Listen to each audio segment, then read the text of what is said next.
Assalamualaikum warahmatullahi wabarakatuh. Sahabat, bertemu kembali dengan kami di channel Zona Zuhri dalam kajian Guru Bahasa Indonesia Mendaras.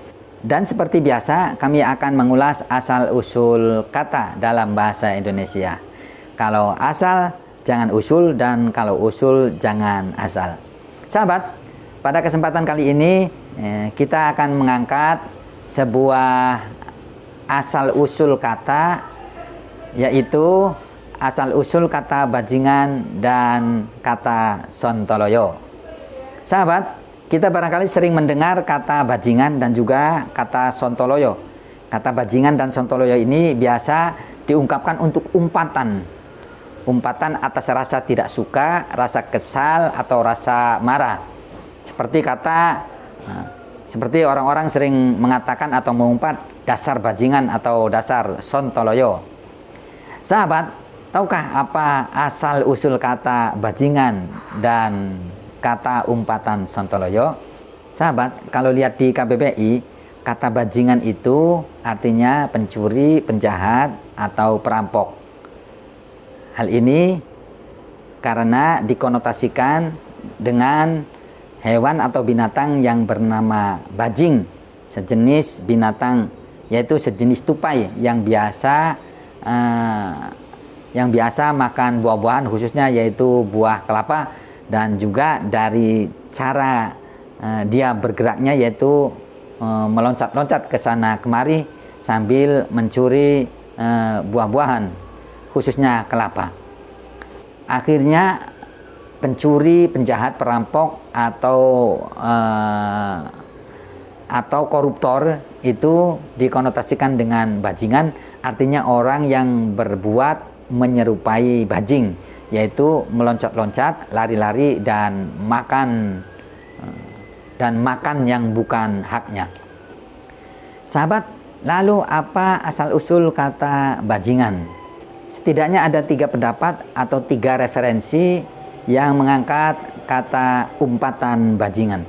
Yang pertama, bahwa sekitar tahun 1940 konon katanya orang Jawa, utamanya itu Jawa Tengah, itu dulu itu transportasi itu tidak marak seperti sekarang, tidak banyak seperti sekarang.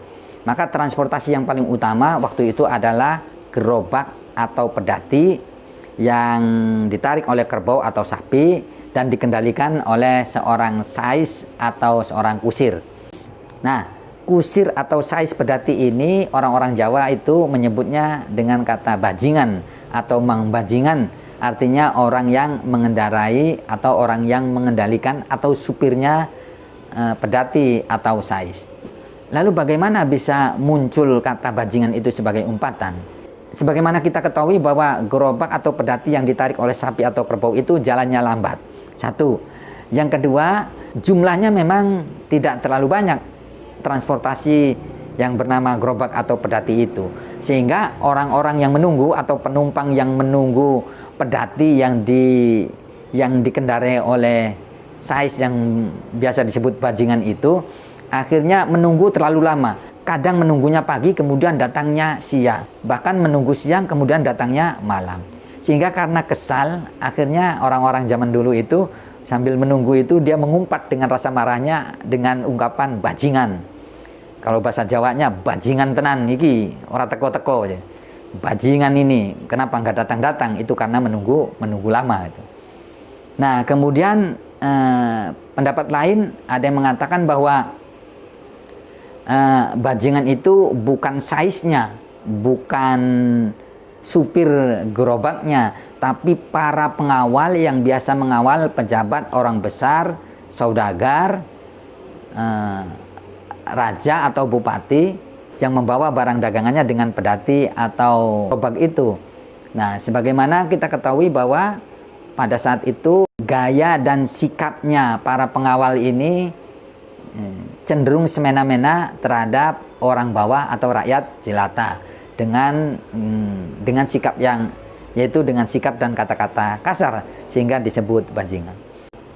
Sahabat, yang kedua adalah pendapatnya Oliver Johannes Rapp dalam tulisannya Duka di Jawa Tempo Dulu. Oliver Johannes menyampaikan bahwasanya bajingan itu berasal dari anak-anak yang mencuri barang-barang yang dimuat di gerobak atau pedati yang lewat itu.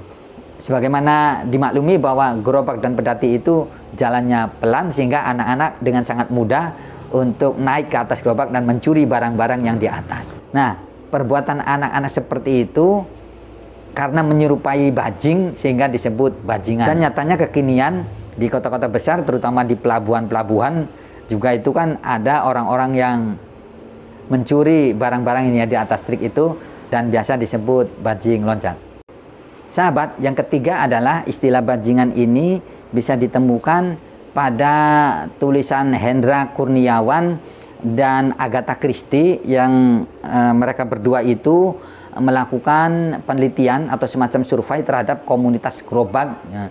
Jadi orang-orang yang mempunyai gerobak, mempunyai pedati atau pecinta gerobak atau pedati, kemudian komunikasi dengan komunitas mereka, dan dari beberapa catatan yang sangat panjang, mereka ada yang mengatakan bahwa kenapa size atau kusir gerobak itu disebut bajingan, itu konon katanya karena orang yang pertama membuat gerobak itu bernama Jingan, sementara orangnya sudah tua, dan umumnya orang-orang Jawa menyebut orang tua itu dengan panggilan Mbah, sehingga karena namanya Jingan akhirnya dipanggil Mbah Jingan, sehingga akhirnya size atau kusir dari pedati itu kemudian selanjutnya disebut bajingan.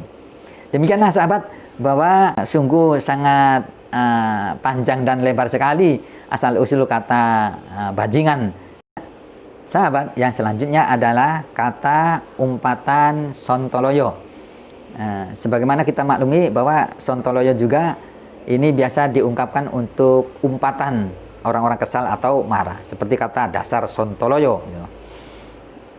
Lalu apa asal-usul kata sontoloyo? Ternyata ini dari Jawa juga, bahwa sontoloyo adalah orang yang menggembalakan itik atau dalam bahasanya bebek, atau orang yang angon bebek. Ini disebut sontoloyo. Sebagaimana orang yang menggembalakan sapi atau kerbau di Amerika itu namanya koboi gitu.